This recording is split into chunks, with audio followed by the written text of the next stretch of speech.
साथियों नमस्कार, मैं हूं आर्यन बोध और आप देख रहे हैं बिग इंडिया टीवी। साथियों 2024 का लोकसभा चुनाव सर पे है और साथियों उससे पहले देश में होने हैं साथियों 5 राज्यों के विधानसभा चुनाव। और जिन चुनाव को लेकर साथियों पूरे देश की तमाम पार्टियां अपना तन मन धन लगाकर पार्टी को बढ़ावा देने में जुटी हुई है।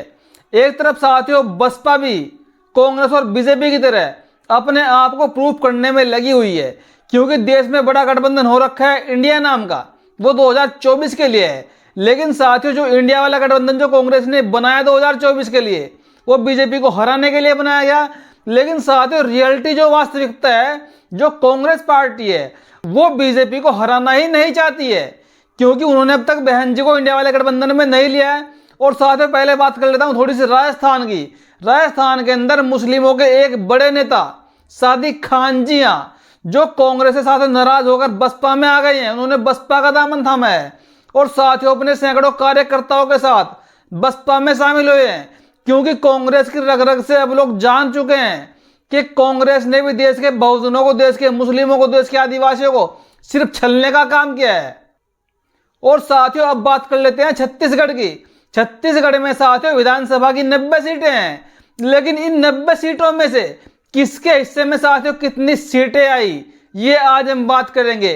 क्योंकि साथियों एक तरफ बीजेपी और एक तरफ कांग्रेस जो देश के एससी, एसटी और ओबीसी के लोगों के हक की बात करती है, और सबसे बड़ी जो बीजेपी महिलाओं के हित की बात करती है, जो अभी कुछ महीने पहले एक नारी वंदन बिल लेकर आई थी महिलाओं के लिए, 33% साथियों कोटे के साथ में बिल लेकर आई थी।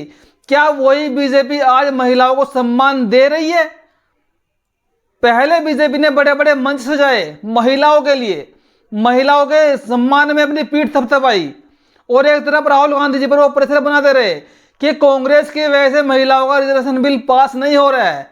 लेकिन साथियों तो मोदी सरकार का बिल भी पास हो गया। क्या फिर मोदी सरकार इस बार 2023 के विधानसभा चुनाव में छत्तीसगढ़ में ही सही महिलाओं को पूरा सम्मान दे रही है?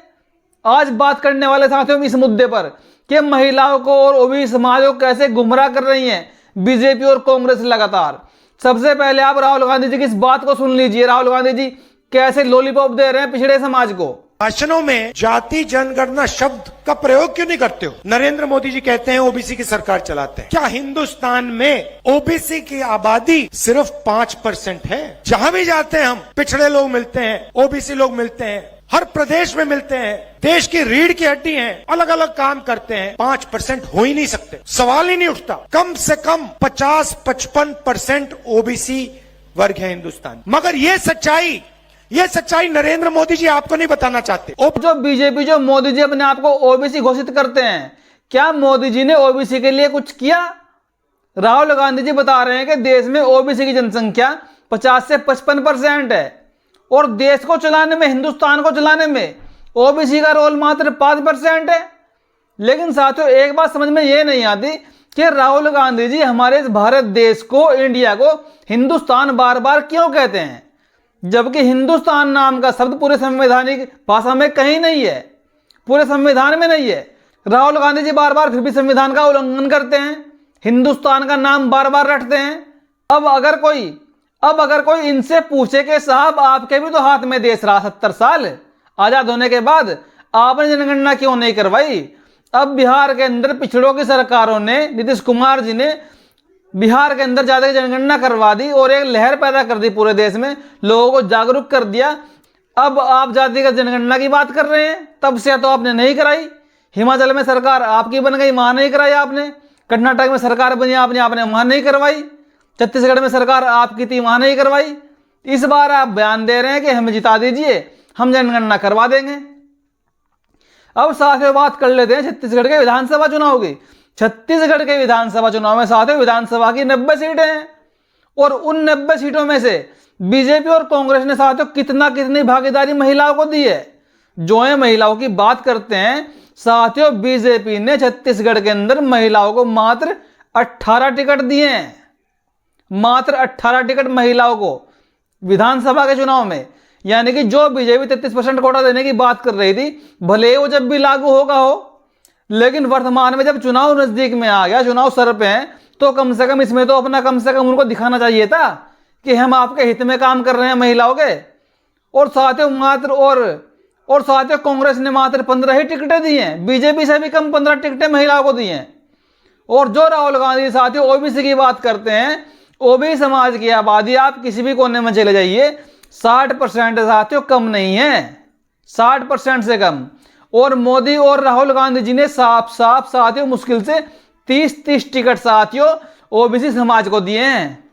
जो राहुल गांधी जी आज ओबीसी के नाम पर चिल्ला चिल्ला कर माइक अपना नीला कर रहे हैं, माइक गर्म कर रहे हैं, और एक तरफ राहुल गांधी जी अपनी और एक तरफ प्रधानमंत्री मोदी जी अपनी पीठ थपथपाते हैं कि मैं ओबीसी प्रधानमंत्री हूं।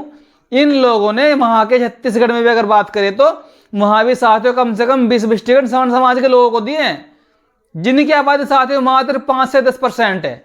उनको दे दिए साथियों 20-20 टिकट।